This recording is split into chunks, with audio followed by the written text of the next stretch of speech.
There's an image that I keep pushed away in the back of my mind. Occasionally, it makes its way out, and I can see that horrid face once more. My limbs go numb, and I can feel my throat begin to tighten, as every grotesque detail can be seen in my mind's eye. No matter how hard I try to suppress it, there's no way to fully forget pure evil. I raised my children by myself. My wife had passed away in a car accident. She had been hit by a drunk driver running a red light.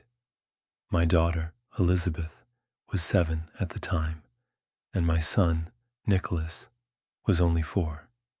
To this day, the greatest challenge I faced in my life is having to tell them that their mother wasn't coming back. Even the day after the funeral, they walked around the house expecting her to jump out from behind a curtain, like she was just playing hide and seek the whole time. Perhaps it was due to their young minds being unable to grasp the loss of their mother at the time, but I feel that they just didn't want to believe it. After I received her life insurance, I decided that we needed to move to a different part of our neighborhood. I wanted the children to still attend the same school and have the same friends, but I couldn't stand the bad memories I had in that house. Hardly a night went by when I didn't cry myself to sleep, with my hand feeling the empty spot beside me.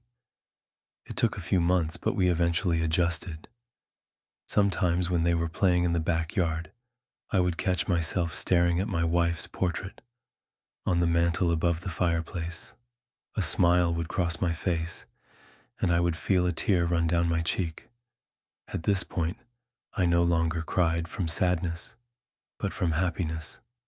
I'd finally accepted that she was in a better place, and our lives were going to get better.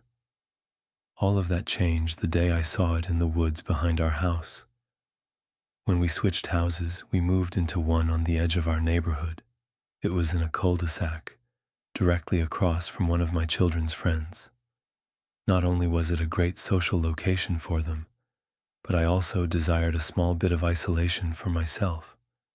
I would still have my own companions over for a drink, but I did enjoy just sitting on my back porch, watching the birds fly around the trees in the backyard. The trees went on for what seemed like an eternity, giving me a feeling that I was the ruler of an endless domain that started in my backyard. One day, while I sat in my chair with a bottle of beer in my hand and a book in the other, I heard Elizabeth call from the edge of our lawn.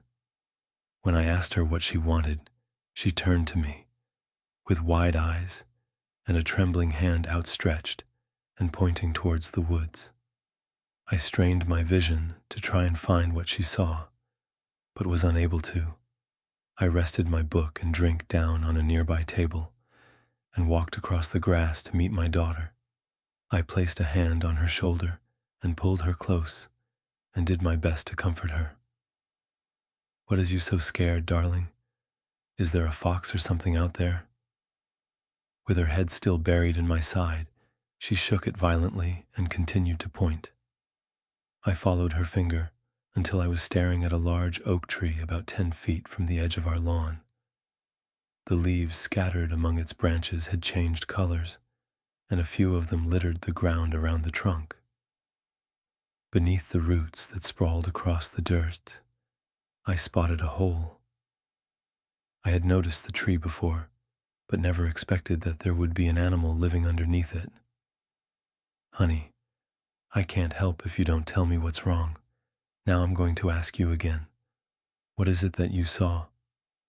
Elizabeth took in a deep breath and spoke with fear, grabbing at her vocal cords. "That." I looked up from her and stared at the base of the tree. A hand covered in flawed gray skin slowly reached out and clawed at the earth outside of the hole. Long yellow fingernails scratched at the dirt until they dug deep into the damp soil.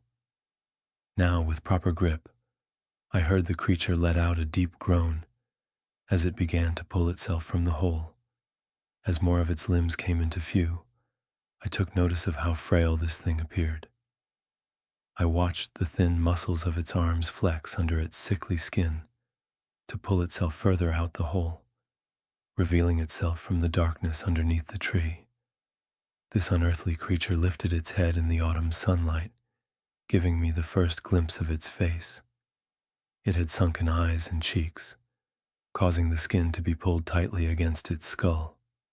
Its bloodshot eyes would disappear from view as cracked eyelids slowly blinked. Greasy lumps of dark gray hair hung over the sides of its face and down the nape of its neck. The individual vertebrae of its spine pressed under its skin, shifting in a grotesque fashion as the body moved. I stood motionless in complete and utter shock. I could no longer hear the birds chirping or the wind in the leaves. The only noise I could hear was its thin and raspy breathing that croaked out of its throat. My daughter's hand had gripped my shirt and squeezed it tight. I could feel her shaking me, as if she was trying to tell me something, but I couldn't hear her. My ears soon filled with the piercing shriek that erupted from deep inside this creature as more of its body became exposed in the sunlight. As it continued to scream, the body shook violently, and limbs moved unnaturally. To this day, I'm not sure what made me grab my daughter and run, but I'm thankful that something finally made me move. Before I knew it, I was inside and had slammed the door shut. I turned the deadbolt and threw the latch at the top of the door.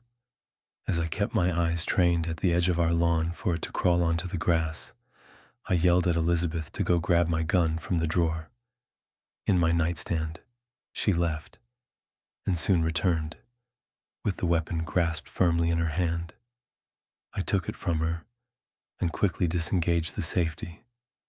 I cocked it and stood at the ready to unload every single bullet into this hellish monstrosity.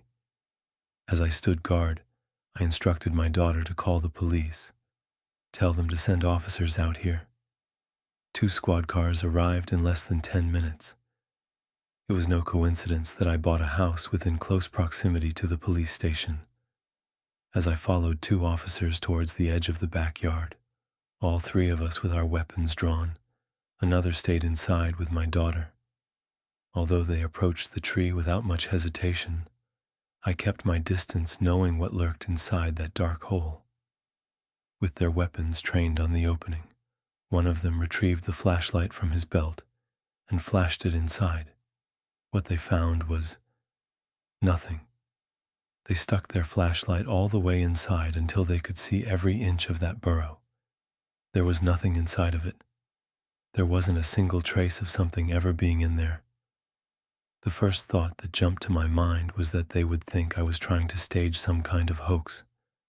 However, they simply told me to keep an eye out for the creature again and to call them if I saw it again. They also recommended that I keep a camera on me on the off chance that I could snap a picture of this thing. After comforting my daughter, they left us alone in my house.